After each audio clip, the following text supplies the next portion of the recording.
In ninth, the 43 normally campaigned by Doug Roth, and to his outside in the 46, Anthony DeBarro rolls from 10th. Jimmy North going to be back in P11, P12 to Stefan Marinac. 13th tonight going to be Mark Bratcher, 14th to 59, James Thorndike. Kevin Pearson 15th and 16th to Derek Hyatt. 17th rolls to 55 of Brian Clark. David Kamara, the 71, rolls outside row number 9. Brian Harvey on the inside of row 10, 19th and outside. Rounding out your top 20 is Kevin Linden.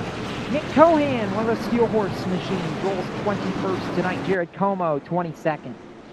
23rd is Scott Granberg and Wyatt Wolfen, 24th.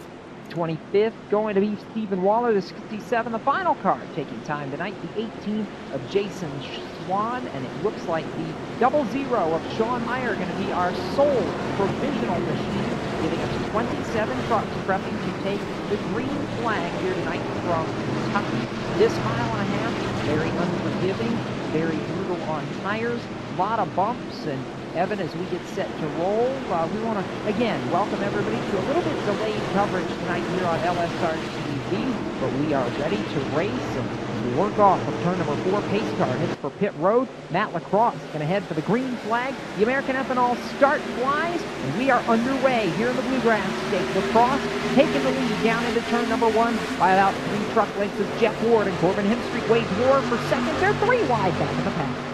Everybody mid-pack to get things sorted out. Only person safe is your race leader. They'll get that settled out for P2. Going to go in favor of Jeff Ward. That's going to give the number 69 of Hemstreet P3. Side by side for 4th, Dan Murray fight with Simley. Murray going to win the battle, and then very quickly top 7 single file by the time you get to 3. There's that 3 wide you're talking about right behind him with the 46. Not a lot of room out of 4. Not a lot of room at all. Everybody's fighting for the same piece of real estate, and that is going to make things very crowded early back there around Anthony DeBarro. He's in the middle of a mess. They head for turn number 1. They're still trying to sort it out. Gonzalez on the outside. Now they go 3 wide again as Gonzalez crosses to the middle. Stefan Marinac to the inside down the back straightaway. And Brian Macklin, our driver analyst, I want to welcome you into the conversation and glad to have you back with us. Okay, chaos on lap 2. I know that Kentucky is one for some exciting racing, but I don't think we expected quite this much here in the early going. There's still 3 wide down towards 1. I think the main reason why this is happening is because these drivers had to wait a little while to get racing. They got anxious. They got wanting to get out there and just go at it. And after having to wait what was about 40 minutes or so, they just wanted to get out there and race hard. They're 3 wide again down the back straightaway. Mark Bratcher in the Jose Gonzalez machine.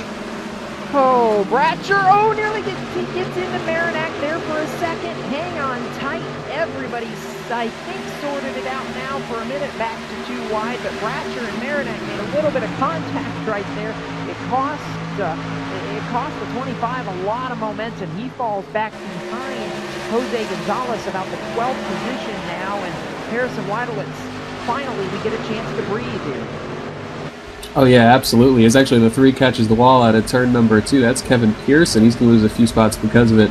But I tell you, the outside line works here to where these drivers can really make a side-by-side battle and try to retain position or even go for a couple of passes up there. But it takes a little bit to come in. Usually on that first lap, that low is just so much better. But you see a lot of anxiety here in the middle of the pack here. People have a place to go and a shorter time to get there than usual with only 90 laps in this one. Still green here on lap number 5, but there's a little bit of contact. The 55 goes around. We got one truck spinning. Yeah, one truck around on the back straightaway, going to bring out the caution. All started, Evan, at the exit of turn 2, and we had a little bit of chaos. Yeah, the incident comes when we get double file down after we were 3 wide for pretty much the first 4 laps in that event. This contact between the 20 of Derek Hyatt on the bottom. Brian Clark finds himself up high in the 55, trying to make a pass up high, and you're going to try to cut that corner as close as you can to the door, and that 20 machine pushed up the slightest bit, got into Brian. He instantly went around. The outside gets into the retaining wall, comes around, and thankfully, for the most part, everybody able to get through. Maybe Scott Granberg Got a piece of it up on the high side. It looks like he caught the back end, and it does appear that he does have some front end damage on that machine, but got away all things good, considering, you know, how hard that contact was at a 2. But we do slow them down after, you know, you make these guys sit around and wait. That's what you get, 3 wide for 3 laps inside of the top 10. The safest place was the top spot, because Jeff Ward now finds himself up there. He had to work for it, and, you know, he finds himself atop the podium.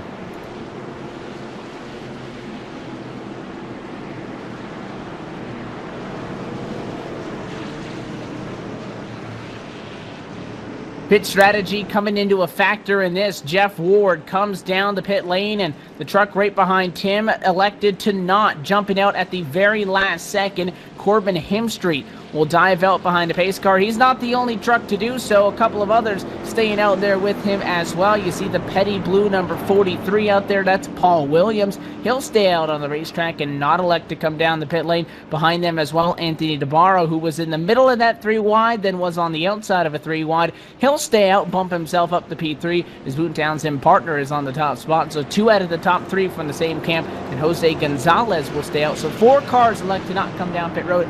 Everybody else in for the first swing of service. Yeah, for the drivers who stayed out there, it'll really pay off for them if they were running in the middle of the pack. But if they only gain a few spots out of there, they're probably going to lose more than they gained right there, because the tires just fall off so much in the first couple of laps that it really makes a difference earlier on before they kind of center out with the rest of the field. But you pointed out Jeff Ward coming down pit road there. He's going to be restarting, I believe, from 5th or so. Check that. It's actually going to be about 7th or 8th. But Jeff Ward has been having a lot of success recently. He's been winning races in all kinds of divisions, including, I remember he won the Full Throttle Cup at Texas, and he's been winning, I believe, in Asphalt Assault and Outlaw trucks. I'm not 100% on that. We'll have to check that. But, you know, he's got a lot of speed week in, week out, and so actually got Kentucky Derby livery on that car this week here at Kentucky, and so he's going to be a hard charger on this restart, trying to get back some of those lost positions. Very fittingly so. We do have somebody that is off track, and it's not from being in that incident. We talked about how the 55 of Brian Clark had issues. William Kemp is out of this race. He qualified up P7 and is manually disconnected from the sim, so he is gone, and right now looks like he'll be coming home shotgun in P26 at a 26 car set. Started this. 2 drivers had the ability to start in on provisionals, did not do so. Dwayne Vincent and Sean Meyer. Meyer actually did put down a time in practice. Dwayne never did so, but the 00 machine was not in the sim at the time that we actually went going. And again, this race was scheduled to go green about 45 minutes prior to what we did, but we'll call it a rain delay getting things going. But we are glad to have you with us on LSRTV. It is a shortened event from 110 laps down to 90. Talking again up at the broadcast booth, Jacob Seelman working on some mic things. Want to bring it over to you, Brian. You lower a race from 110 laps to 90. It's only 20. Doesn't seem like a big margin, but they were really going at it there on the start, and they made it work. Kentucky Speedway, you know, you talk about some of the track facts about this. If you relate it to a place like Charlotte, relatively minor banking at 14 degrees. Does that allow these drivers to kind of get a little bit more aggressive, and their line becomes more of a factor as opposed to just a single file train? Or what did you think led to that 3 wide that we saw? Because they maintained that for a good 3 laps. Well, I definitely think that shortening the race by 20 laps had something to do with that. But then, like I said before, if you make these drivers sit around and wait, it's like you see in real life on Sunday when they had the rain delay at Bristol, and when they got out there, they were racing so aggressively at the beginning of the race. They just wanted to get out there and have some fun, and that's what you saw these guys doing there at the beginning of the race, and that's probably what you're going to see throughout the rest of the race. And with them having 20 less laps, that means they have less time to get the track position they need to put themselves in a position to win. They can't afford to just ride around and wait for something to happen. They have to make something happen at this point. The pit strategy is in abundance here because we saw the top 4 stay out. We have a handful of guys on 2 tire calls. Marinac Lacrosse, Jeff Ward, who entered the pit lane as the top spot when the caution flag came out. He came down, took 4 tires, so we get to see a little bit of everything. Just under still 10 laps in this race. We will cross over to take lap number 10 as we work lap 9. Right now, the lights are off on top of the iRacing.com Ford first pace car. It is Hemstreet, Paul Williams up on the front row. Second row back to 46 of Anthony DeMaro, who's a little bit banged up after being in the middle of that 3 wide. and in Jose Gonzalez. But so far, everybody inside the top 4 that stayed out started no deeper than P10 in the field. The pace car is down and away. Corbin Himstreet will be in control for this restart. The Boomtown Sim Chevy on it. Green flag back out, and he takes off. Not the best restart, Harrison, for Paul Williams up there. It's going to allow Anthony DeBarro to go from P3, sneak to the inside to take second. Yeah, luckily for Paul, though, he's got a gap between DeBarro and the trucks battling behind him, so Paul will be able to get into third here. And he's one of the drivers who stayed out, as you pointed out. He was running about 6th or 7th before that caution came out on lap 5, so it'll be interesting to see just how much speed he has relative to everyone else here. And DeBarro right in front of him, currently in 2nd. As you point out, that damage on his left side came into 3 wide from one of the drivers just sliding up into him. And that could affect your speed here on one of these bigger tracks, so it'll be interesting to see his speed potential. Of course, on older tires as well, but I think he was running about 10th, but we have a caution out somewhere in the middle of the pack right here. And it's trouble for the 4 of CJ LeVere, running in the top 10 position, and he finds himself turned the wrong direction. I was just about to talk about this area on the racetrack. There was a lot of traffic going on there. It looked like CJ took a peek to the inside on the 14 in front of him. And when he took that different line, maybe a little bit slower than that 15, Dan Murray gets into the back of him. Contact, and a good job on CJ as far as not flying up the hill and taking everybody else out. He kind of coasted it straight backwards in 1 and 2. Everybody's able to get by, and for the second time this evening, we'll wrap it up as a 1-car incident, 1-truck incident, and it's going to slow us down for the second time now, just within 12 laps of this event. But so far, all 26 cars minus 1 that has parked it from not being in an incident. Everybody that has been out on track and run more than 2 laps is basically still in this event. That's going to slide CJ back to the back of the back, and again, we're going to group them back up again. Look at the front row. It's all Boomtown Sim guys. You got Corbin Himstreet, you have Anthony DeBarro. Paul Williams did not get going on the outside. That's not the first time this evening, Brian, that we've seen the outside lane struggle on a restart, especially that car P2.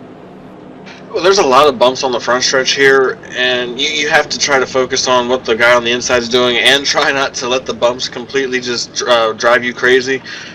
There's a lot going on there, and it's hard to get going sometimes if the gear is not where you want it to be. Sometimes you spin the tires and you have to lift out of it in order not to wreck the field. Hopefully he figures it out so he doesn't have that issue anymore tonight. And now that's going to put them in a swap spot, because now Paul Williams is going to find himself right where Anthony DeBarro was on the last one. So they'll exchange positions, and we'll see what the Boomtown Sim guys can do in the front row. Again, if you are the control truck in this, Harrison, you have the ability to go from where the pace car hits the pit lane to the Sim actually dropping the green flag once you come all the way through round 4 and go through the restart box. You got teammates up on the front row. You got to think that they'd be talking and trying to strategize, letting each other know when they're going to get up to speed in hopes that they remain 1 and 2 on the restart all the way through when we get down to the back.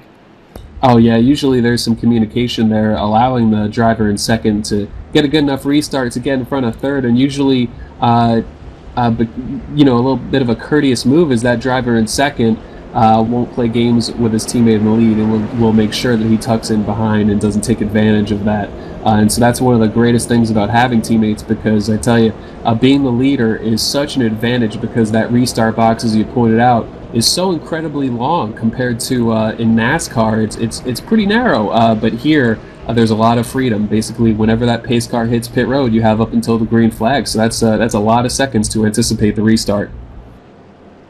Stefan Marinac looks good so far in this event. He scored in P4, and entering this evening, he tops the championship standings, but not by a lot. Dan Murray sits right behind him in the overall points by just 6 spots. 14 points back in third is Scott Simley. It's a very close-knit race. You also got the likes of Doug Roth, Matt LaCrosse up there, many of the drivers we've already mentioned so far this evening that are fighting for this championship. Again, the Outlaw Truck Series runs alternating Wednesday nights with the Asphalt Assault B Series. After this, guys, we're only going to have 4 races left in this truck series to determine a championship. We're this evening at Kentucky.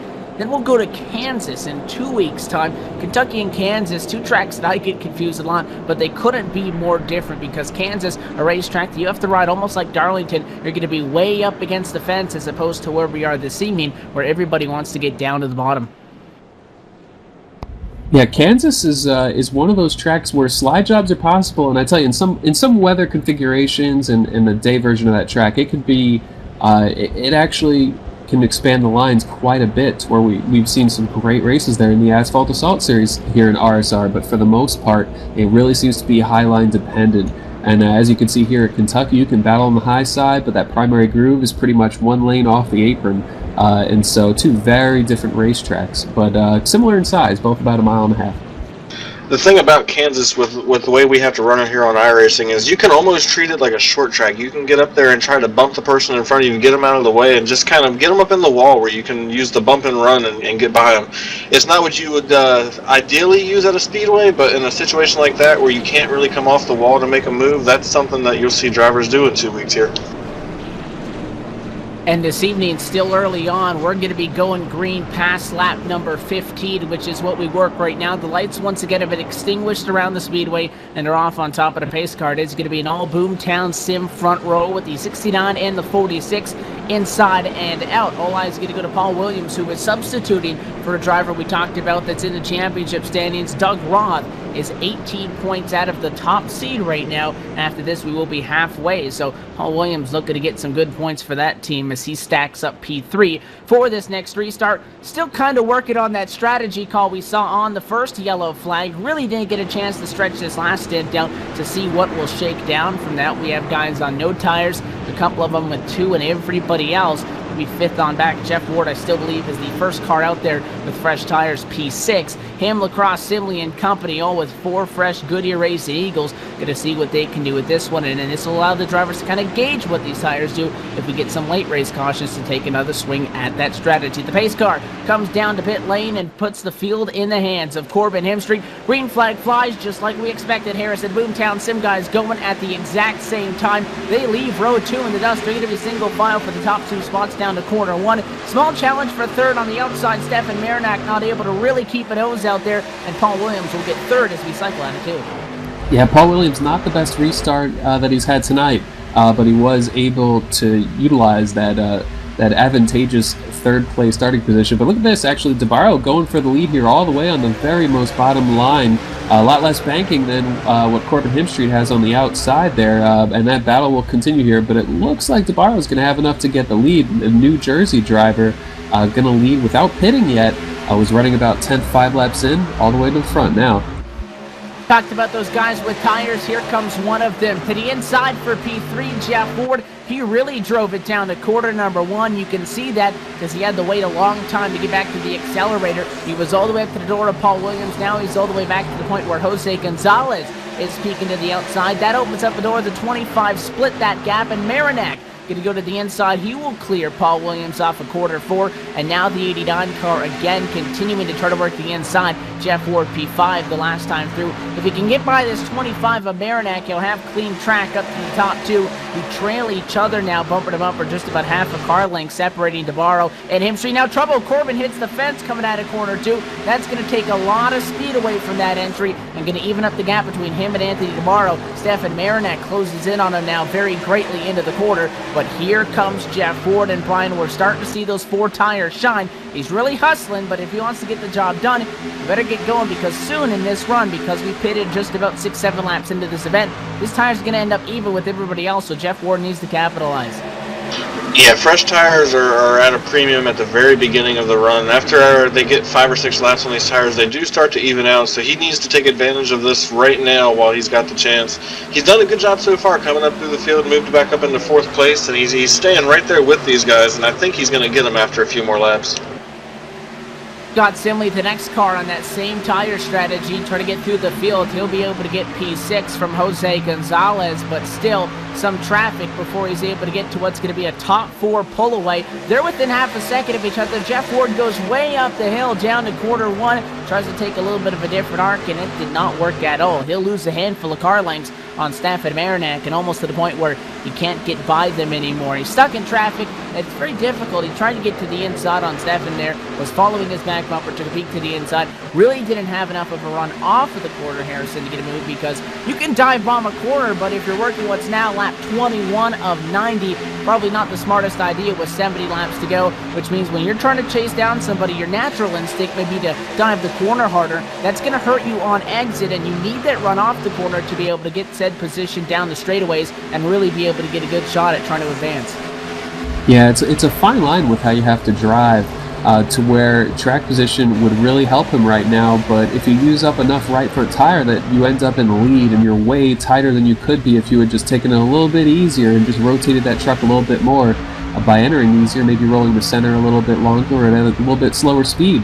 And so Ward, I think you see him here becoming a little bit less desperate and just falling into the rhythm of the race. As we saw at turn 1, he was right on the back bumper of Marinac, and I think just kind of lost sight of where his braking point was or his lifting point was. And but as you can see, the leader's not getting away. This pack of 4 cars, that top 4 are all together right there. And those 4 drivers, again, represent many different tire strategies so far in this point. The top guys have yet to visit the pit lane. We have 3 wide back of the pack around P9. In the middle of it all is Matt Lacrosse. He'll end up double file as the 26 of Jose Gonzalez tries to get the 84 to Jimmy North. That one does not work out, and Jimmy's going to be able to hang on. He'll be in sole possession of P6. The fight's behind him for 7. 2 wide, at least 2 rows deep, and about 6-7 cars all within a couple of tenths here, fighting hard. For a moment, they single file out into the corner, and then you see somebody duck low, somebody duck high off the corner. Matt Lacrosse trying to make a move. He goes to the inside as they fight for what would be P8 across the stripe. Don't look now, but Nick Cohan in that number 53 K&N Filters machine as well. He's right behind him. They're going side by side. You're not going to be the fastest. This could open up the door for Cohan to try to get both the 21 and the 26 in one swing of the bat because they remain door-to-door down 2. Yeah, and Cohan started the race in 21st, so this is quite a charge, and you can tell he's a little bit faster than a lot of the guys he's around, and so this is a nice drive forward for him. As he tries to maneuver by the 26 of Jose Gonzalez. You have to be careful racing in the middle of this pack here because it seems like different drivers have a different idea when they have someone below them, just how tight to run them. A lot of drivers are throwing, as we have a caution out somewhere in the back of the field. The number 71, the David 71.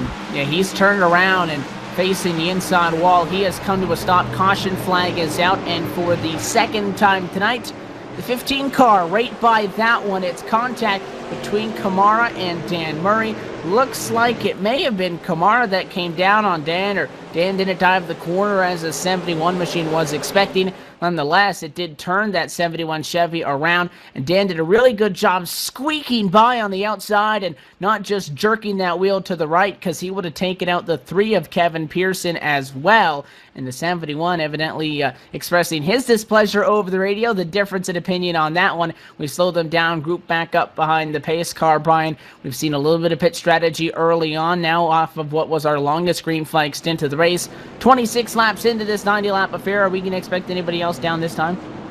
I think you'll see everybody come to pit road this time. They ran too many laps, and they saw how important it was for Jeff Ward when he got those fresh tires. He was able to make quite a charge at the beginning of the run. I think you'll see him come down. This gets them close to being in a one-stop window for fuel. I don't think they can quite make it from here, but it would be close. So I don't think you'll see anybody stay out at this point.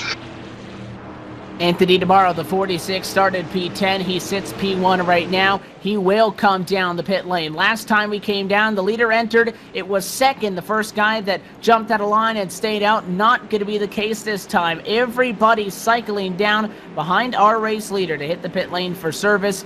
We've been, again, working off of our longest green flag stint. Some of these guys been out there for 27 laps. Others been out there for just a little bit over 20. The 46, the first car in. He has to enter in a pit stall that's in the middle of the pack here. 43, a little bit of trouble there, overshooting the stall for Paul Williams. How about that? A 2-tire call for Anthony DeBarro. He will nonetheless lead them off the pit lane. The next truck off, though, looks like everybody else is going to be going with 4 tires. Jose Gonzalez will enter P2. He took 2, but it looks like a lot of people taking 4 after Anthony DeBarro left with no issues because he only took right sides. And Evan, one variable to keep an eye on in this, because I was watching the guys who may elect some really alternate strategy. We did have one driver stay out, whether it's to get a bonus point or whether it's to lead this race, try to for a couple of laps. I don't know. But Jason Swan has stayed out to take the head off this field here, working lap 27. He should at least get the bonus point and go from there. I know DeBarro, now the first guy off pit road, should reassume the lead, providing Swan pits before the restart, which he's going to duck down and do right now. But hey, you try to get a bonus point, see if it works, and I'm not sure if he's going to cycle quite through at the line or if DeBarro's going to still maintain it. But he at least tried to get a point, Evan. I have to give him props for that. Yeah, sometimes you'll see them stay out for a second lap around because although he did stay out, our leaders crossed because their stalls were on the second half of the pit lane. They were still scored as the leader. So technically, DeBarro going to lead both these times under the circuit caution, even though he was onto the pit lane and backed off. Wouldn't have, I mean, I would have been surprised if he did stay out, but it wouldn't have been crazy because Swan had pitted both cautions so far as we work under our third. Led a little bit of issues. He'll come down, take a lot of time, fill it up, 4 tires, any damage repair, and he'll have to take that Tundra back out there. Started P26, so he'll start dead last at a lead lap in 25th. Still in the positive if you want to look at it that way. This is true. This is true. So it's not all bad, but gearing up when we get ready for this restart, Harrison, I'm keeping my eye on the 89 of Jeff Ward. I mean, we know how good he's been. He was fastest in practice. He qualified 3rd, and he's running 5th right now as they cycle. And we know he has a fast race truck. He's going to have the inside lane finally for one of these restarts, and I'll be very intrigued to see how quickly he makes a push to the front.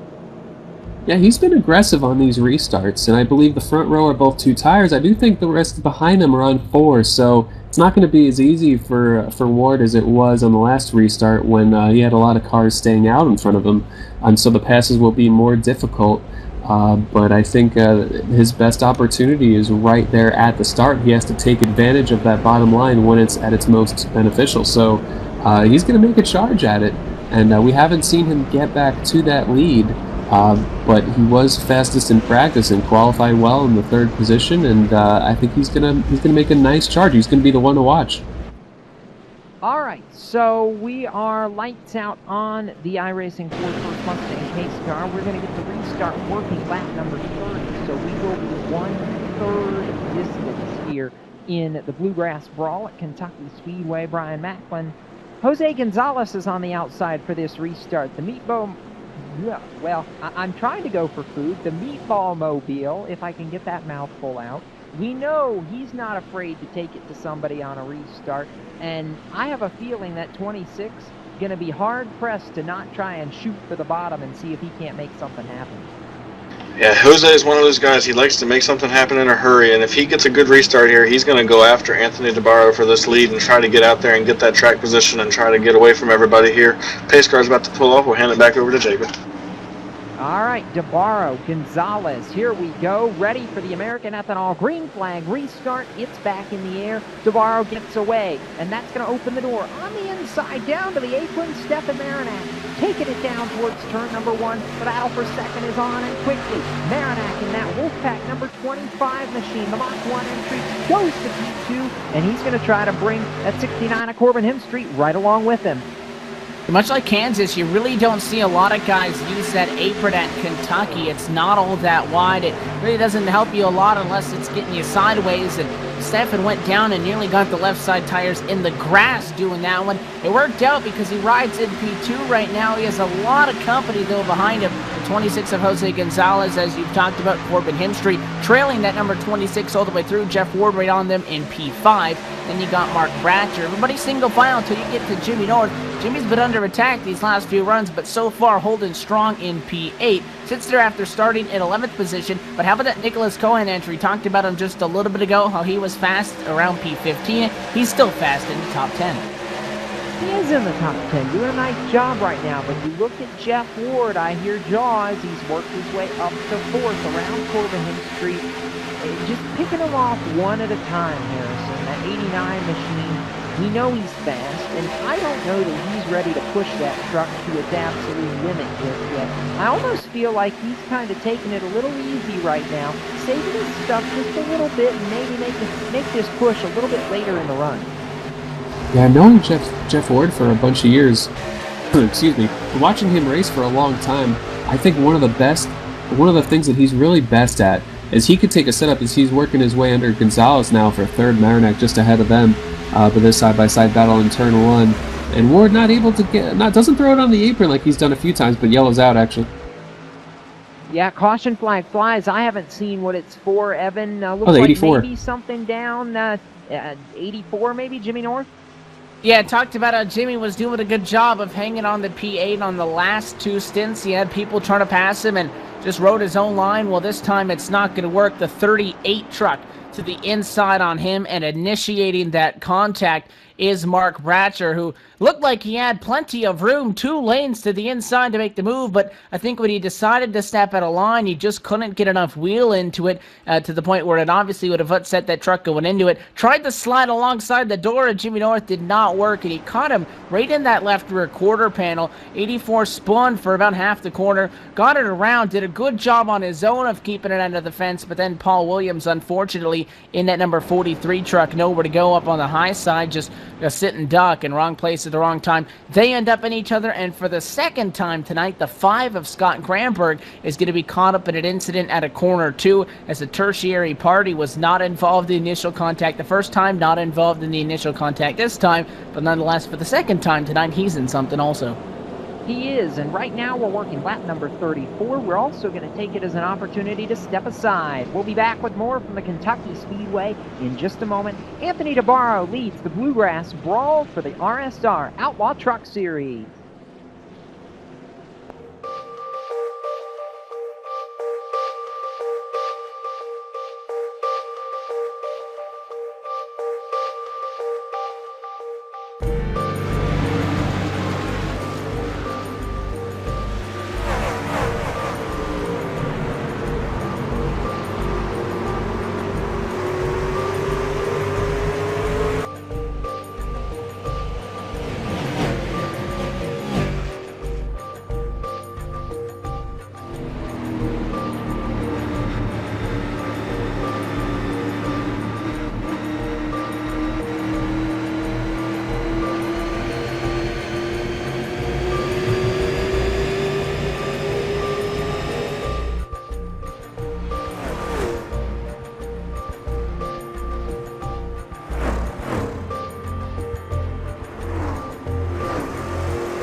Welcome back to LSRTV. Under caution here for the 4th time tonight in the Bluegrass Brawl for the Real Sim Racing Outlaw Truck Series at the Kentucky Speedway. And right now it's Anthony DeBarro in the 46 out in front as Evan Pasoko, Harrison Weidowitz, Brian Macklin join me, Jacob Seelman, in the RSR broadcast booth. And about a lap from green, Evan, This 46 of Anthony DeBarro, he may be an RSR rookie, but he's driving like a veteran right now, and he has had a lot of speed so far tonight.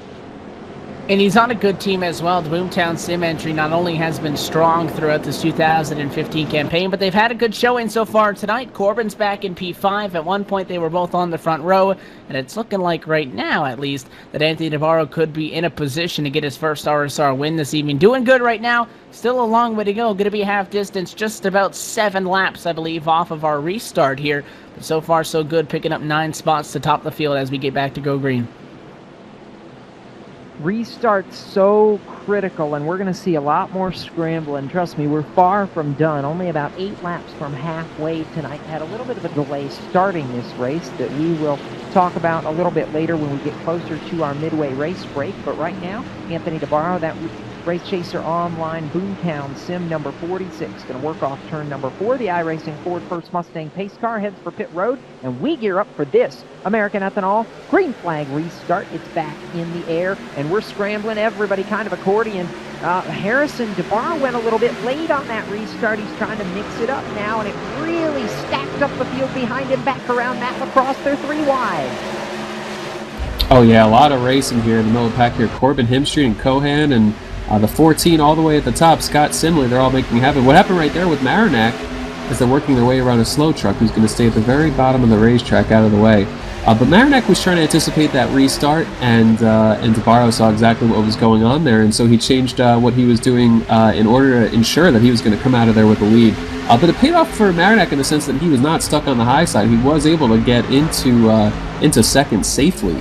And so as they're 3 wide here, Corbin Hemstreet and Simley work their way around Jimmy North, who's damaged in a lap down. Yeah, how about Simley making the charge, trying to on the bottom of the racetrack? Instead, all the momentum, Brian, on the outside of the racetrack is going to propel about 5 trucks around past him. And right now what I'm seeing is the outside, at least on the restarts, when you get the truck wound up, is the place to be.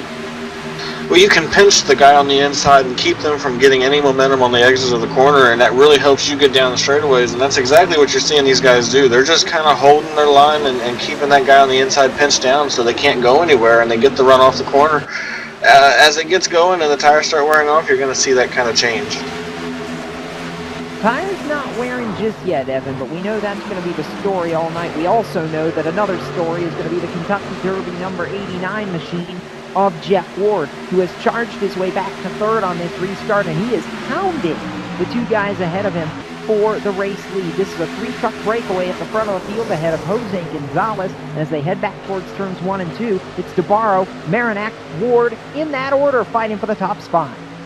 And Marinac's doing what we've seen him do all season long in 3 starts, has 2 top 5s, 2 top 10s, so either he's up in there or he's not, and he's doing a really good job right now in second. The drivers that he sits barely over top of in the championship, Dan Murray, Scott Simley, not right up on him to get the P6 where you find that 14 to Simley. So Stefan Marinac has the most to gain in this situation. However, challenge to the inside, you just mentioned it. Yeah, Ward going to go to the inside and easily will take that spot. Looked like Stefan didn't even want to fight about it. Went high, waved them on by. He'll tuck back in line and behind him now in P3. And by not fighting him, Jacob lets that 89 get cleared. They don't go side by side for a quarter, and they don't let DeBarro get all that far away.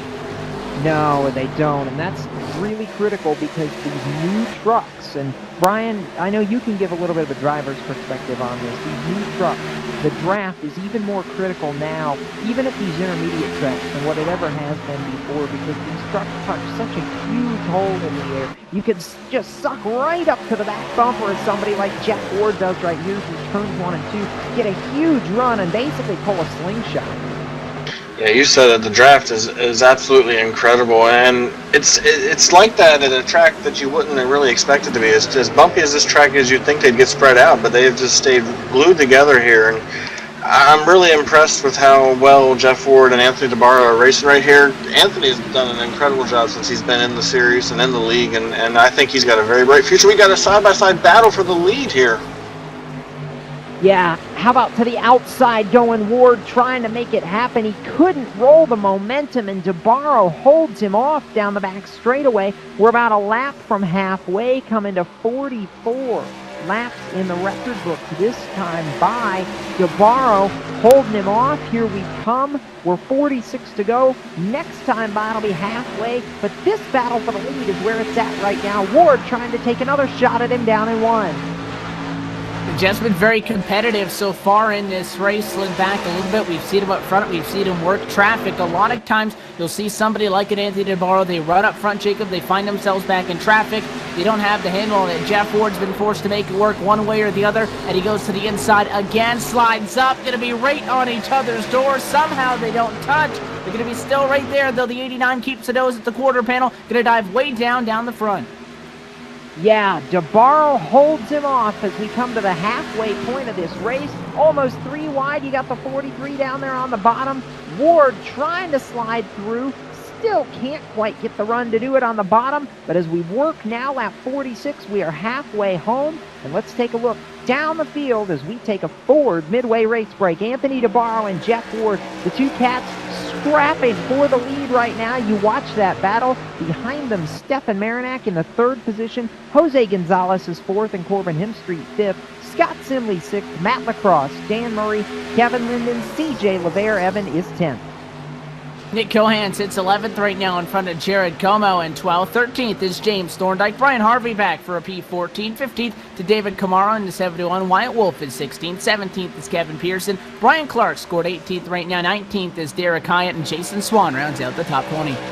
21st, Mark Bratcher, and the last truck on the lead lap. In 22nd is Stephen Waller. Jimmy North, 23rd. 24th, Paul Williams, the 2nd. Scott Bramberg is 25th, and William Kemp, the final truck that took the official green flag tonight, is 42 laps down out of this race in the 26th position. That's a look at your Ford full field rundown here with now 47 laps complete. Ford, go further. And as we say that, battle for the lead in turn number 3 again. Brian Macklin, Jeff Ward's back on the bottom. He's trying to make this work for a 4th time now, and they almost touch off 4.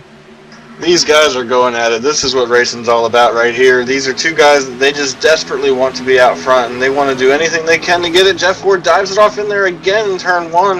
Anthony DeBarro is doing an incredible job holding him off on the outside. If they stay side by side like this, they're going to give a chance to the 25 of Stefan Marinak to take a shot at this and make it 3 wide. Oh boy, and we can barely hang on to 2 wide right now, Harrison, as these cats are going at it, and Stefan Marinak's got to be back here thinking, I can't go inside, I can't go outside, there's nowhere to go right now. Oh yeah, and you know Jeff Ward's getting increasingly frustrated because have to remember he's on 4 tires to DeBarro's too, so you really see him just throw it in there when he's behind DeBarro, getting so much on entry into the center. But just underneath DeBarro, as Brian was talking about before, you just can't keep that speed on exit because you can't use the whole track. As almost contact as the 89 almost comes up in front of Marinak. Marinak going to try the outside here and see if that could work. Didn't work for Ward. But this is on the opposite end of the track, and now he just have to drive it into turn 1, see what he could do. But this is just bunching everybody up because, as you can see, the 26 of Gonzalez, the 69 of Hemstreet, and then a little bit of a gap to Simley. Yeah, I went back and watched that on the tape a second time, and I think the 25 and the 89 actually did touch ever so slightly.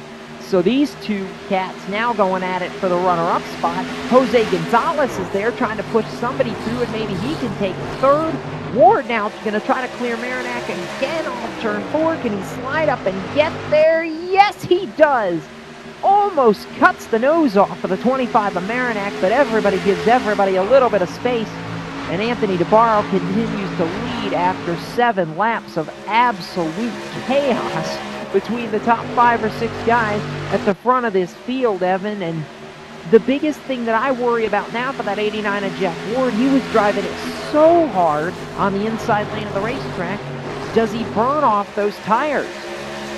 That's the thing he had to worry about, and he lucked out by being able to get up in front of that 25 of Marinak, because if he was still there, there's a big line behind him. Jose Gonzalez, Corbin Hemstreet, at least 3 trucks that would immediately be able to follow that 25 through if the high side was the place to be. The 46 was at a disadvantage when he was out on the outside lane into the corner because Jeff Ward was able to get down to the bottom. The way that DeBarro was able to hold him off, Jacob, is that 89 could not get back to the throttle. We've talked about these trucks, how they're momentum-based. He needs that run, and Now we have a caution down to back straightaway, turned around and sideways, second time this evening, the 71 car. Yeah, that 71 machine of David Kamara down the back straightaway brings out the caution with 53 laps complete. And what that will allow us to do is step aside once again for a quick commercial break. And when we come back, we'll have more from the Kentucky Speedway. DeBarro continuing to lead the RSR Outlaw Truck Series Bluegrass Brawl.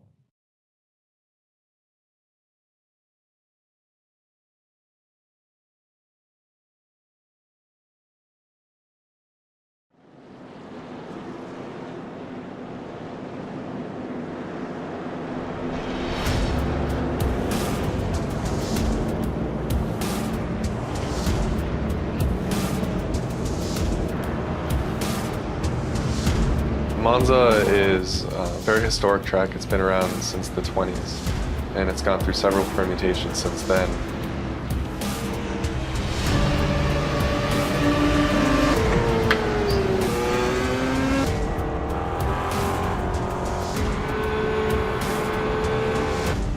We're also bringing forward a number of configurations. So there's chicanes that they've installed since the track's early days. So they can use original, very high-speed configurations of the track where the cars would just blow through where the chicanes are today, or they could use a more modern version. So it's a pretty cool, compelling track.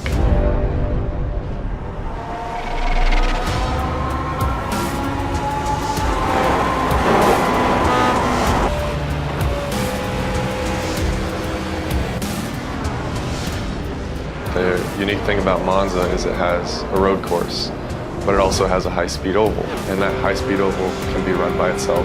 The Grand Prix course can be run by itself. And they also can be run together in a combined circuit, which is very unique and special in motorsports.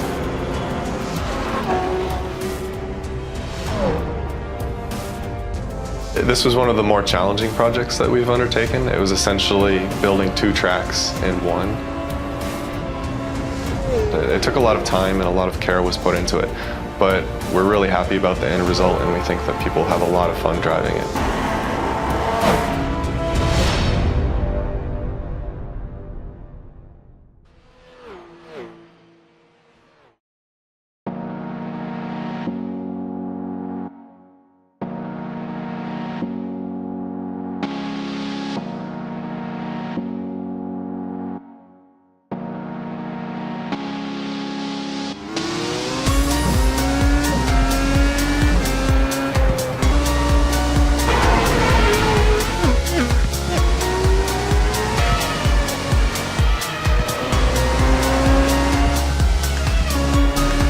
Cars are lined up on the grid. The RSR World Championship Grand Prix Series. We are underway. They all come down into turn one for the first time.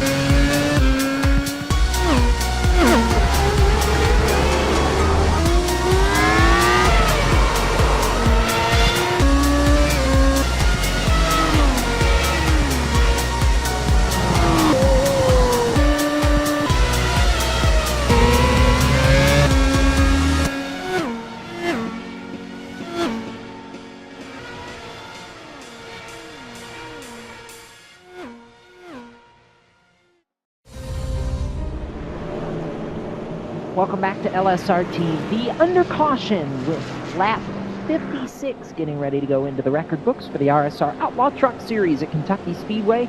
Jacob Seelman, Evan Pasoko, Harrison Weidlitz, and Brian Macklin in the LSRTV broadcast booth. As guys, we're getting a chance to catch our breaths after maybe one of the most incredible battles for the lead I've seen in any RSR race this season, Evan.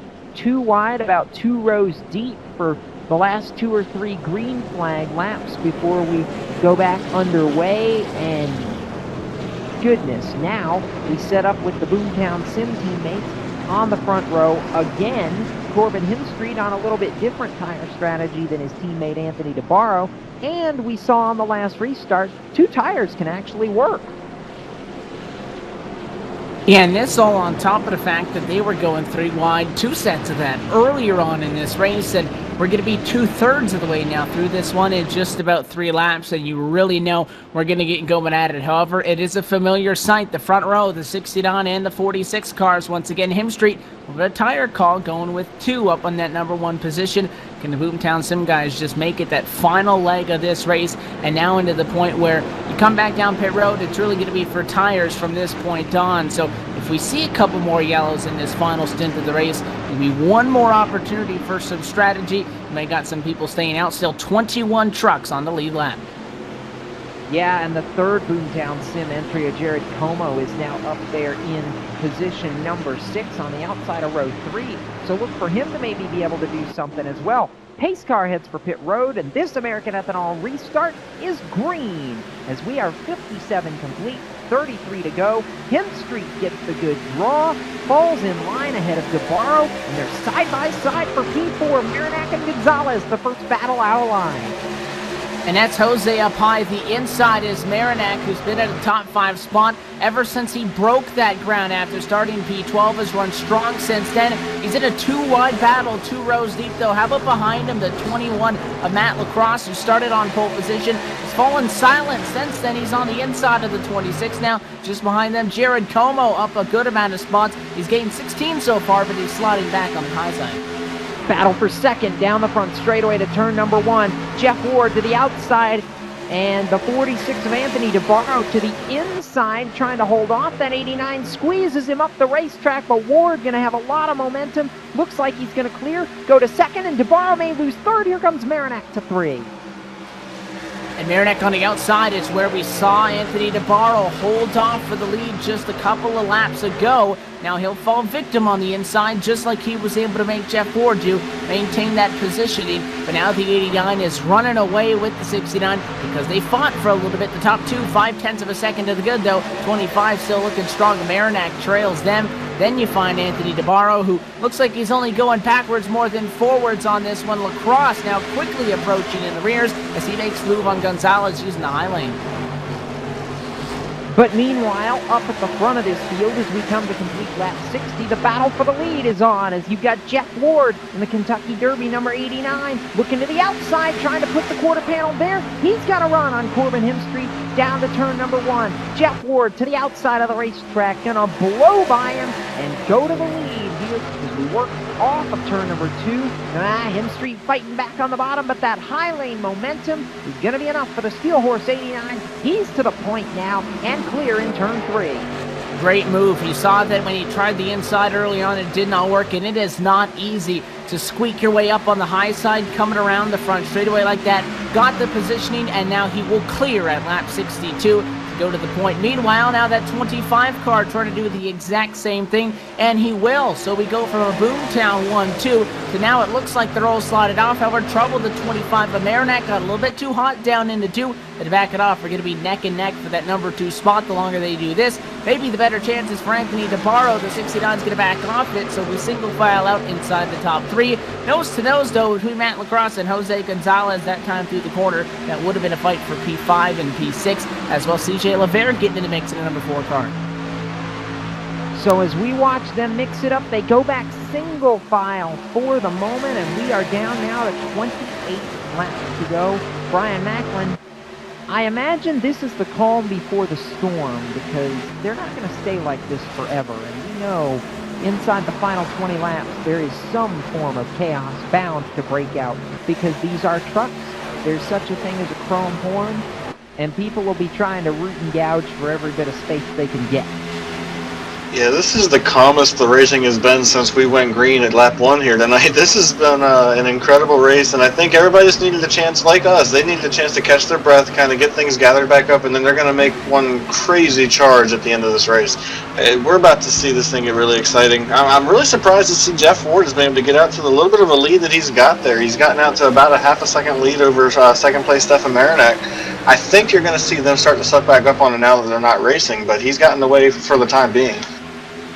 He built himself a little bit of a buffer, Harrison. He's won 1 Outlaw truck race this season. He's going for number 2 on the year tonight, and he's been the best driver in anything in RSR of late. The only thing he doesn't have is an Xfinity car win, He came close last Wednesday night, just hasn't quite checked that box off the list yet. But we keep asking ourselves, is there anything this cat can't do? And he was a virtual unknown in real sim racing before the start of this season. He's just absolutely had a breakout start to 2015. Oh, absolutely. And Jeff Ward's been around for a while, but, you know, it looks like he just found his new home here at Real Sim Racing. And, you know, when I think of Jeff, I think of someone who can get into a car that really does not want to turn, and he could find a way to get more speed out of it than anybody. He's just so good at finding speed, and also in the race, he's so good at backing it down just enough to keep the right front tire on it. And that's such a winning combination. And so right now, Marinek's been knocking off a couple of hundredths every lap and kind of creeping up on him, but Ward has to feel so much more comfortable in the lead, just knowing how hard it was to pass. He could utilize that high spot on the racetrack, that high lane, should someone creep up to him and try to hold on. And so, you know, we saw Ward so much speed on entry into the center, and now he doesn't have to worry about passing anyone. No, he doesn't for the moment, but he's got a guy behind him who recently shook a monkey off his back, Evan, and got back to RSR victory lane in Stefan Marinak. I know he'd like nothing more than to win another one of these, and he's doing a solid job. He's up there in P2, and he won the most recent Outlaw truck race, but I am not at all convinced that he's got the best truck tonight. At least not yet. Yeah, we talked about how we've seen Jeff Ward. He qualified in 30, sits first right now.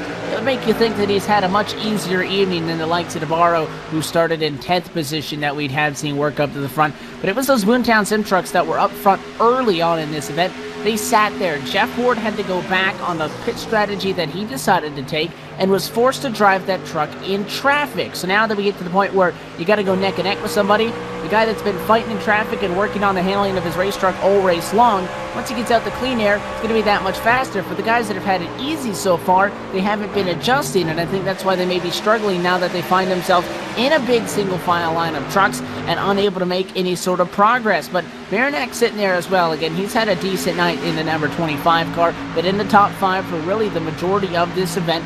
Just have been a tick off. All it takes, though, is one caution, one restart, one, lucky bounce or something to be able to get in a position to get up there with Jeff Ward, go toe-to-toe with him, and fight him, and then have that advantage of being the number 1 truck to take the lane that you want. This time, I get to have 20 laps to go. The top 2 pulling away. They're separated by less than 3/10. And while they go 20 to go, we're going to go side by side and take our final commercial break. We'll bring you to the Checkers. Flag to flag when we come back here from Kentucky Speedway. You're watching the RSR Outlaw Truck Series Bluegrass Brawl. Jeff Ward, your leader.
Welcome back to LSR TV, closing in on the final 10 laps. We are going to be 13 to go when we get back to the stripe here at Kentucky Speedway, and we welcome you back to Real Sim Racing Outlaw Truck Series action.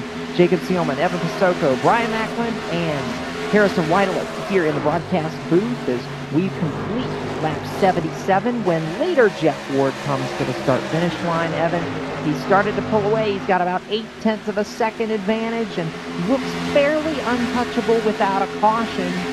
Do we see one in the late stages, or are we spread out enough that that may not be a factor now? We'll start off with knocking on the wood, but typically these races go a couple of yellows at the start, the long green flag stretches that we've seen, and then a caution late to shuffle things up. If you're also a fan of stats, we haven't gone, if we make it all the way to the checkered flag, it would be the longest green flag stint that we have seen all night long. So the numbers say that we will. Jeff Ward is begging they don't. Everybody else is letting us know that it started raining again. There's a hood sitting down in corner 2. Jeff Ward's enjoying it, though, because after Marinak was able to hang with him for just a little bit, he burned up the right front on that machine because he has dropped significantly, 41.1 seconds off, and down to the clutches of Corbin Himstreet as that 69 car looks to advance to P2. He's only about 2 truck lengths off him. It's a truck, Evan, but I'll forgive you. And yes, Corbin Himstreet looking, he wants to put that 69 machine up one more spot, maybe go a pair of second-place finishes for the week in RSR competition.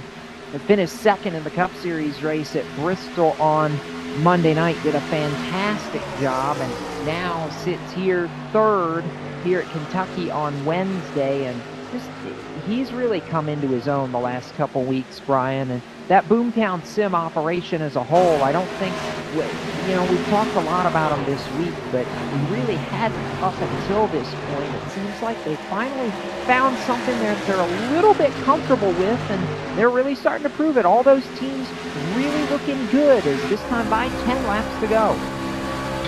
Yeah, they've got a lot of chemistry going on there, and I think they just had to get comfortable in the series and comfortable with the people that they're working with. And Anthony had the opportunity to jump in and run for me on Monday night because I couldn't be there, and I know he had some connection issues, but he was doing good before that happened, and I really look forward to racing with him on Monday nights when he's able to run that series.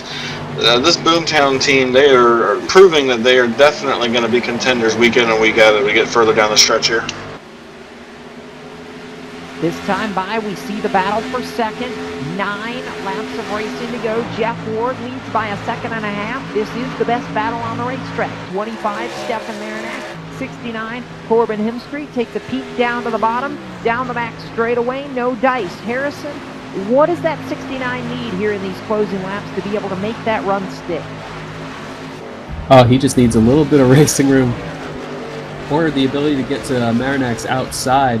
He desperately wants to get that position, and Marinak took 4 and Himstreet took 2 on that last pit stop. So much older left sides on that 69, but as you can tell, as we've gone further into this run, it does appear, as you've said, that Marinak's right front tire just not as much there at this point. And so Himstreet right now just looking to get, as you said, his second place finish of the week, finishing second in that Cup race at Bristol on Monday night. And so it's going to be tough. Especially this time by is going to be 7 laps to go, so a few more laps, and if the caution were to come out within 5 to go, the race would be over. So these guys know that time is running pretty short right now. Pretty short indeed. We come down to it, just 10.5 miles remaining here from Kentucky. The lead still a second and a half for Jeff Ward, looking a little bit further back in the pack. This not the only good battle going on. Couple of guys around 7th and 8th place. Scott Simley, the 14, Dan Murray, the 15. Right now it's Simley's advantage, but those two last time by were almost wheel to wheel. Simley's gotten free into that 7th position ahead of Murray now, but these two were putting on a pretty good battle the last couple laps, Evan, and they finally settle it out with a few to go here. Yeah, and now that 25 of Marinac, he's still in second. It was looking like Kim Street was really flying up on him. Still there to the point where I think they can fight now within 5 to go. The issue for them is that window of opportunity in which they would have needed a yellow is not going to be able to come, because now we get to the point where a caution will end this race. Do have a swap for position. How about CJ LeVere, the Mach 1 Chevy? He'll bump up from P6, slot into 5th position in front of Jose Gonzalez. That puts Jose right back where he started in 6th, and can't sit comfortably because Scott Silly knows that far back in the snap-on machine as well. Yeah, that battle continuing, and the battle for second may heat up one final time. Hemstreet's got another run on the 25 of Marinac. All this happening, meanwhile, about 2 seconds behind race leader Jeff Ward, who's going to come by this time and take 4 laps of racing to go. We're showing you some of the best battles on the racetrack right now. Hemstreet closing in one more time on Stefan Marinac. 69-25, they're trying to go at it in one. And again, continue to sit staggered as Tim Street takes a peek to the inside. If he wants positioning, needs that run out of 2. He's able to do so, gets a nose there, and way up the hill, Stefan Marinac going to ride the exterior seam on the racetrack as they come at a 4. Should give him a huge windup off the corner, but I think he got a lot higher end than he was expecting. And at the start-finish on a drag race it was, but it is now Hip Street with the preferred spot now down to corner 1. We've seen the outside prevail in the last handful of battles. They remain door-to-door, now only further and further behind from Jeff Ward. Give P2 now to Corbin Hemstreet. He got him. I was really impressed by that power move here. We're coming to 2 laps to go this time by, but Hemstreet doing something, Brian, that we haven't seen a lot tonight. He made that bottom lane stick. Yeah, that was a really impressive move. I didn't see that coming at all. I think that what you just see here is that Stefan Marinac has just absolutely destroyed that right front tire. He was trying so hard to keep up with Jeff, and he was trying so hard to hold off the guys behind him that he ate up the rubber on that right front tire, and now he can't really do anything to hold these guys off. He better be glad that we don't have any more laps left, because the guys behind him are starting to run faster laps than him too.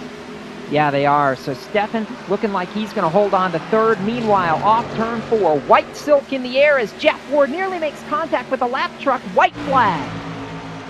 Proven that you can't dodge bullets and you're not safe until you get all the way to the checkered flag. A little bit of issues there. He's able to safely get around to 67. Stephen Wong down through corner 2 for the final time this evening, and 2.5 seconds clear as he heads down to corner 3. Clean track in front. Clean track in front, and Jeff Ward going to keep doing what he's been doing the last 3 weeks, and that is win. Off turn 4, the Kentucky Derby machine going to victory lane in the Bluegrass State. He picks up win number 2 in the Outlaw Truck Series this season. Jeff Ward, a winner at Kentucky. Corbin Hemstreet going to hang on to that tightly contested battle for second. Stefan Marinac, Anthony DeBarro, CJ LeVere, your top 5, followed by Scott Sinley, Jose Gonzalez, Dan Murray, James Thorndike, and Kevin Linden 10th. And I don't know, Brian, somehow he manages to keep doing it. And Jeff Ward is absolutely incredible. I've raced with him for a long time, not just here in Real Sim Racing, but in the official service that iRacing provides. And he's a clean driver, he's a very respectful driver, and he's one of the fastest guys you'll ever race with. And now he gets to go out there and do a big old burnout and celebrate with his team as he gets another victory here in the season. Another victory indeed, and he burns it down on the front straightaway. The Kentucky Derby, Chevrolet Silverado, and Steel Horse Racing victorious yet again. Ward, your winner, and we'll hear from the rest of the top 3 in just a moment from Kentucky Speedway. This is Real Sim Racing, the Outlaw Truck Series, live on LSRTV, the post-race show, right after this.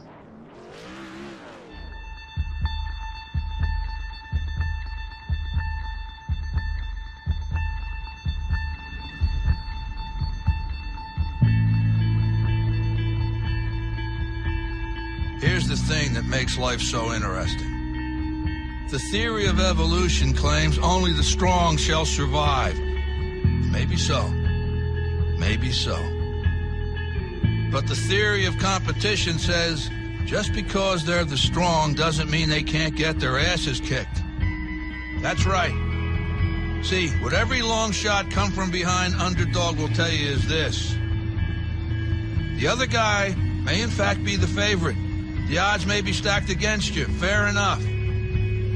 But what the odds don't know is this isn't a math test. This is a completely different kind of test.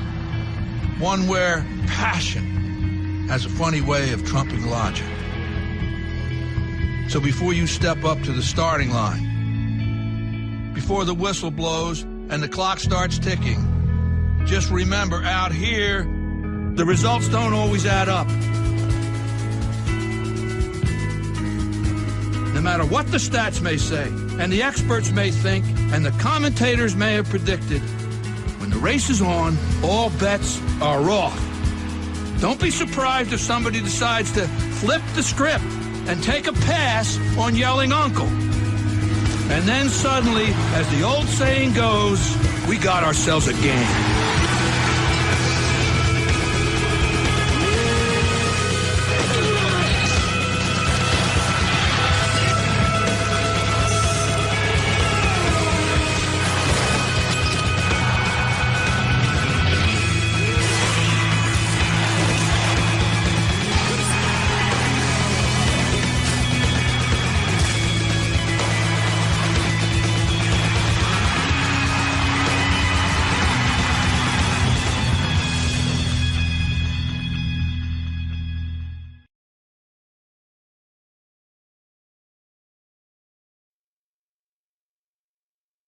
Welcome back to LSRTV, the post-race show, kicking off from Kentucky Speedway. Jacob Seelman, Evan Pasoko, Brian Macklin still in the broadcast booth, and going to get ready to head trackside and catch up with our podium finishers tonight. But first, Evan, what a race we saw. 2 wide, even 3 wide up in the front for a good portion of this race. And at the end of the night, it was the guy who's now the first to win 2 of these truck races on the season, Jeff Ward, batting 500 for 2015 in this series, and just once he took the lead there at lap 61, never looked back, led the final 30 laps en route to victory lane.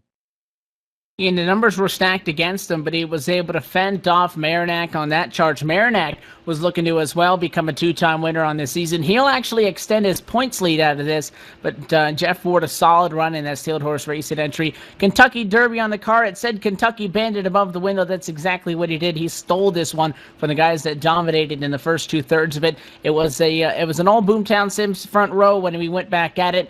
And he spoiled the party for sure, and it's a very fitting paint scheme to go to victory lane tonight. Fitting paint scheme indeed, but right now headed down trackside, and first going to catch up with our 3rd place finisher on the night.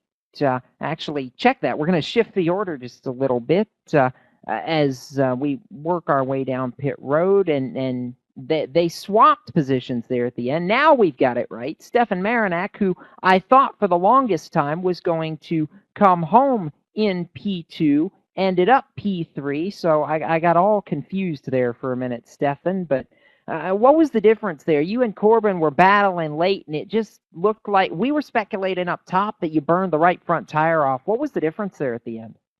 Yeah, I burned the right front tire off. I was trying to save it, and I don't know why I weared it out that fast, but yeah, once he got to the inside of me, I tried to run the high side, and it just got really tight on me.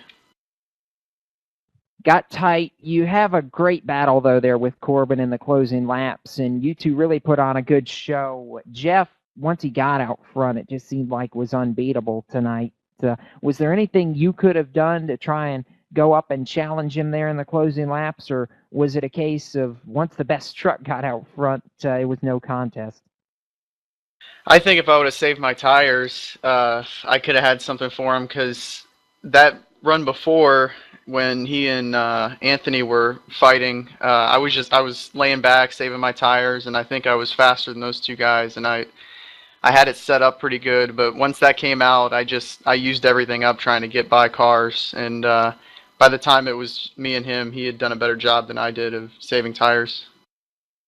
Well, Stefan, you extend your points lead now. We are halfway home in this Outlaw Truck Series season. 4 down, 4 to go. You're trying to pick up a championship, and you've been so consistent in the way you've run these first 4 races, what's it going to take now through this final stint, the second segment, to be able to bring this home?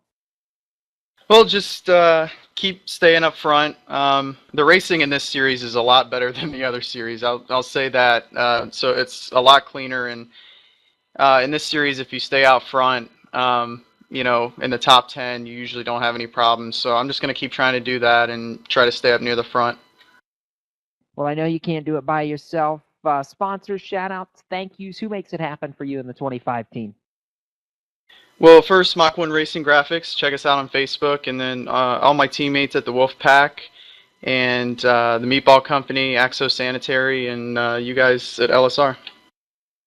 It's been fun to watch Stefan P3 for you tonight. We'll send you off into round 5 and say congratulations. Thank you. That's it from my end of pit road. Now down to the other end of pit road, where Evan Pasoko, you've caught up with the guy who I tried to put third, but he stole second in the final laps, Corbin Himstreet. We've caught up with the driver of the number 69 Boomtown Sim entry, who comes home P2, exactly where he started 90 laps prior, but that is not detailing the story in between. Corbin, there were a couple of times in this race where it was you and your teammate dominating the front row. It looked like that you guys may have had a chance of finishing it out that way. Came down to the final 1/3, and that 89 truck took over. What was the strategy throughout this race? We saw quite a few times people stay out on no tires, 2 tires, 4 tires all the way through. How'd that stack you guys up there for that final stint?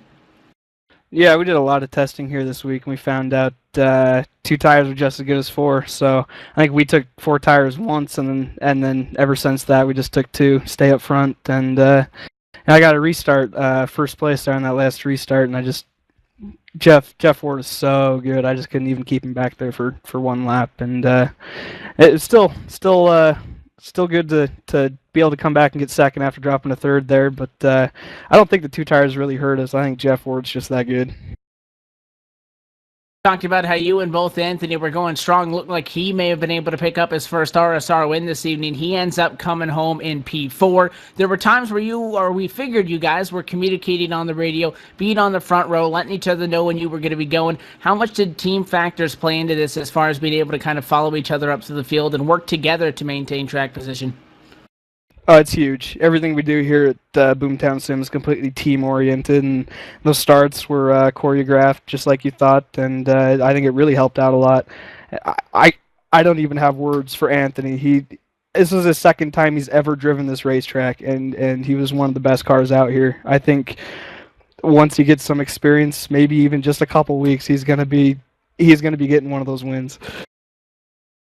Well, you guys are going to continue on for this series. Still 4 races left remaining on Wednesday nights for the trucks. We got the B Series, and as well, Cup is in full swing as well. For you rolling forward here, you got a lot of stuff going on for, Cup and trying to qualify for that, as well as running these alternate series on Wednesday evenings. Coming into this evening as a substitute driver, getting a good job done in a P2. What's going to be the outlook we're going to see out in the truck here at all? Yeah, I plan on running the second half of the season here in the trucks.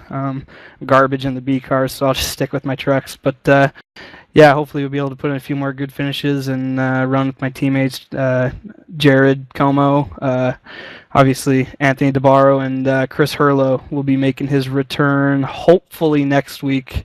As you remember, he was in that bad accident, tore up a couple ligaments, and he's been working really hard to get back in the race car. I know it's killing him being out of it, so hopefully he'll be back next week. Well, as much as we like seeing you at the racetrack, Corbin, again, we wish him the best, and we'll see you on Monday nights. We might see you out here in the truck again. Before we let you go, the people that make this happen behind the scenes for you and the team, sponsors and shout-outs, all those good people. Yeah, I just got to thank RCO, Speed 77 Radio, Performance Motorsports Network for coming on the car. It's been great working with them. Glad that we've been able to get them a couple good finishes. And got to thank the whole Boomtown Sim team. We're just clicking as a team. I love the direction we're going. And I think the finishes are really reflecting that. And I just really hope to continue that success. It's exactly something that we commented on as this team is coming to life. Corbin, congrats on the P2 tonight. We wish you the best of luck rolling forward. I'm sure we'll see you back out here on track and next week. Great. Thank you, Evan. Again, it is your second place finisher, piloting the number 69 in the sub roll again this evening. Corbin Hemstreet sits second on the podium. And now down to Gatorade Victory Lane. Jacob Seelman, you've caught up with the man that had the paint scheme oriented around it and everything above the window. It had the name on it, and, well, he put it in Victory Lane this evening in a dominating fashion late. Yeah, he did, and he led the final 30 laps of this race. 34 laps led overall on the night. He led a few laps early, but Jeff, you were so good when it counted. You pick up the win in a Kentucky Derby-themed truck. Appropriate, it seems, at the Kentucky Speedway, but how good was this 89 machine when it counted? Because it looked like you struggled a good bit in traffic, and just it took you so long to work your way to the front tonight. But once you finally were able to do that, there was nobody that could touch you. Yeah, Jacob, this is awesome, man. That race was pretty intense there, portions of it, and battling with like Corbin said there, Anthony DeBarro. If he keeps driving like that, he's gonna make a name for himself quick. I tried everything I could on the bottom, and he just kept fighting up there and fighting, and I thought for sure we was gonna wear our stuff out. Actually, we probably did, but we got saved by a caution there, and those Boomtown guys are really bringing it. Past several races, they've been solid up front, so we definitely had our work cut out there, and I knew if I could get out front, I thought my truck was pretty good, but I guess we made the right pit call there at the end, was able to gap them a little bit, but it definitely didn't come easy tonight. It didn't come easy, and I was going to comment on that battle that you and Anthony had there in the middle stages of the race. It was so much fun for us to watch you guys 2 by 2 for about 6 laps in a row, and it just looked like both of you were driving your guts out wanting to lead this race. How much fun was it to be able to race that hard, but at the same time race that clean, even as early as it still was in the race? Yeah, those front runners there, the top 5, that's some really clean guys right there, and that's just a blast anytime you can get up there. And I mean, there had to be inches between our doors from knocking each other out of the race, but we just drove clean and was able to put on a good show there. So, and it's I wanted it bad. This is my home track. I'm 45 minutes from there, and anytime I come to Kentucky here, it's always special. And I saw over the driver's side window net there, you took the TV's advice. We started calling you the Bluegrass Bandit after you stole one in Michigan a few weeks back. It's over the door now, and you pick up the win here at your home track. Second one on the season, Jeff, so I know this one means a lot. I also know it's not possible by yourself. Who makes it happen for you in the 89 crew? Well, I got to thank you for coming up with that nickname. I definitely like it. It's kind of fitting, I guess. But yeah, it was pretty cool to be able to win it with Kentucky Derby on the car. We got that coming up here soon, so that's always a fun time. And just still horse racing, all the guys in the stables there, and RSR always doing things the right way and putting on a great show, and you guys for doing the broadcast. Well, Jeff, you're the first 2-time winner in the Outlaw Truck Series this season. You're batting .500, pretty good record to have, and you win at the home track. So I know a special night all the way around. One more time, congratulations, my friend. Thanks a lot, guys. We'll see you next time. That's it from down here in Gatorade Victory Lane, and now we're going to throw it upstairs, M. Pasoko. Let's take us through the final field rundown. We talked to the top 3. It was Jeff Ward, who the other drivers described as nearly unbeatable, taking home the checkered flag in this one. He was the fastest in practice, and he ends up atop the scoring pylon over the car that was second throughout the evening, Corbin Hemstreet. Stefan Beranek comes home, extending that points lead with the P3. 4th place to Anthony DeBarro after it looked like he may have been able to break into victory lane. P5 to C.J. LeVere. A 6th place in favor of Scott Silly, who was relatively quiet tonight. Jose Gonzalez was in some of that 3-wide action earlier, was up front. He'll settle for a 7th place. 8th to Dan Murray. James Thorndike sneaking in from starting 14th to a P9 and up 10 to round out your top 10. He started 20th. That's the 48 Cobalt Lowell's entry of Kevin Linden. How about 11th? Matt Lacrosse, after starting on the pole, led the opening lap and then was really never a factor again after that as far as for the win. Jared Como, the third Boomtown Sim Race Chaser Online entry, 12th tonight. 13th is Nick Cohan. 14th to Brian Harvey, and 15th was the 56 of Wyatt Wolf. 16th, Mark Bratcher. 17th to Kevin Pearson. 18th, Brian Clark. 19th to Derek Hyatt. And rounding out the lead lap trucks and the last truck in the top 20, Jason Swan. Stephen Waller comes home still on track, but one lap down in the number 67 car. 22nd to Jimmy North, who was still up there. He'll finish 2 laps off the marker. Everybody else behind the fence at the end of it all. The 71 of David Kamara, 23rd. 24th to Paul Williams, after that substitute role for him this evening was looking good and ended up in some trouble. Has to settle for a DNF. A 25th position to Scott Granberg, and Shotgun rounding out the field. The car that pulled it off behind the wall very early on after some mechanical issues, William Kemp in 26th. That's a look at your Ford final field rundown. Ford go further. And as we get set to wrap up tonight from the Bluegrass State and Kentucky Speedway, got a couple of things to close this broadcast. A couple of the commercial breaks that if we could ever figure out how to translate the kind of racing we saw tonight to the Full Throttle Cup Series on Monday nights, boy, I don't know if any of us would ever leave, because it would be so much fun to watch. And so much fun to race, too. I was going to say, I'd be too busy having fun down there in the car racing, because that's where I'm at on Monday nights. Yeah, the way these guys race here on Wednesday nights in the Outlaw Truck Series is so much fun to watch, and it's got to be a blast to be down there racing. And I would love to see this kind of racing in the Cup car on Monday nights. That car is just a lot more powerful and a little bit harder to drive than these trucks are, and it makes it a little bit more difficult to put on the show that you see here tonight. But we still go out there every Monday night and try to put on the best show that we can, so that you guys have something to look forward to and something to show off every week. Evan, I turn to you now, and first let's talk about the race, and then I've got one more thought for us to close on tonight. But what a job Jeff Ward has done again. 2 out of 4, he's been the guy in victory lane. He's won a cup race, 2 truck races this season. He's waiting on that to asphalt assault the checkered flag, but he's the hottest guy in RSR right now. And, you know, we call him the Bluegrass Bandit because he steals races. The last third of that race, he went up and stole it from Anthony DeBarro, who I think is going to be a force to be reckoned with here in the near future. Absolutely. Jeff Ford came in at that last third of this event and stole it. Exactly right. We did see a lot of other guys come through this and challenge, and for a win that really doesn't mean a lot in the points for this series, because the only other time he started outside of his trip to victory lane was a pretty bad one, and he's down in the teens. We still got that points battle going on. 4 races to go.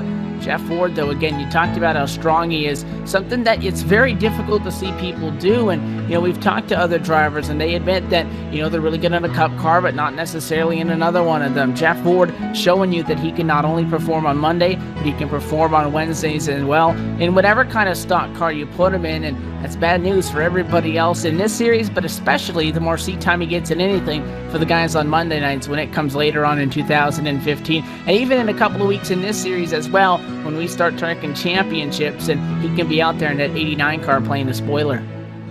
Oh, I know, and that's something we're going to be watching for the weeks to come, Evan, as he looks to chase a couple of different championships. But before we go off the air tonight, Evan, you and I were part of the Full Throttle Cup Series broadcast on Monday night, and on Monday night, all of us at Real Sim Racing, LSRTV, and really so much of the iRacing community paid tribute to Fox broadcaster Steve Burns, who had been battling head and neck cancer for the last several months, a recurrence. And unfortunately for all of us in the NASCAR community and the motorsports community, Steve lost his fight yesterday morning.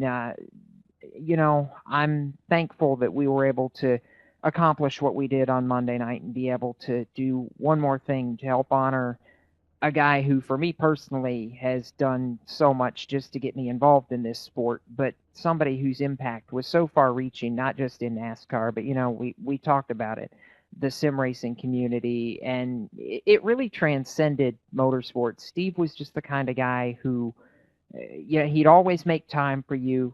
and he was going to do the job right, and he was going to do it till the job was done. And I think that's what I'm going to remember. He's really paved the way for so many of us who are coming after him, and leaves a legacy that for all of us, broadcasters, media members alike, we look to fill that mold, and definitely going to be a tough one for all of us to swallow here going forward. Yeah, if everybody was a little bit more like Steve Burns, I feel like this world would be a lot of a better place. And the iRacing community, again, it was very fitting for us to be doing this Monday, with the Full Throttle Cup Series event at Bristol, to be able to have that, before obviously his passing. And iRacing such a great community for this. Now, I'll keep saying it.